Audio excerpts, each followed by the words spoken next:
তাদের টাকা পড়ে গিয়েছে, টাকাগুলি ফিরিয়ে দেয়। স্যার, আপনাদের এই টাকাগুলি নিচে পড়ে গিয়েছিল। তোমাকে অনেক ধন্যবাদ। স্যার, আমার অনেক ক্ষুধা লেগেছে। তোমার অনেক ক্ষুধা লেগেছে, তার জন্য কি তোমার পেটে ব্যথা করছে? জি স্যার। এই নাও, এখানে কিছু খাবার আছে, এই খাবারগুলি তুমি বাসায় গিয়ে খেও। ধন্যবাদ স্যার। মেয়েটি তো ভুল করে তার বোতলের বস্তাটি রেখেই চলে গেল। তার বাসায় গিয়ে বস্তাটি আমরা দিয়ে আসি। রাজু, তোমার জন্য আমি খাবার নিয়ে এসেছি। আজকে তুমি অনেক খাবার খেতে পারবে। তোমার জন্য রুটি আর কেক নিয়ে এসেছি। তুমি কি খাবে?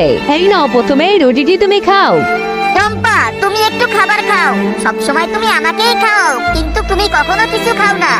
আমি খাবার খাবো কিভাবে রাজু? সারাদিন বোতল ঢুকিয়ে যা টাকা পাই তাতে তোমার চিকিৎসার টাকাই হয় না। রাজু, বেশি কথা না বলে খাবারগুলি তুমি খেয়ে নাও, তোমার ওষুধ খাওয়া লাগবে। আমাদের এই ভিডিওটি যদি আপনাদের ভালো লেগে থাকে তাহলে সবাই একটি করে লাইক করে দিন।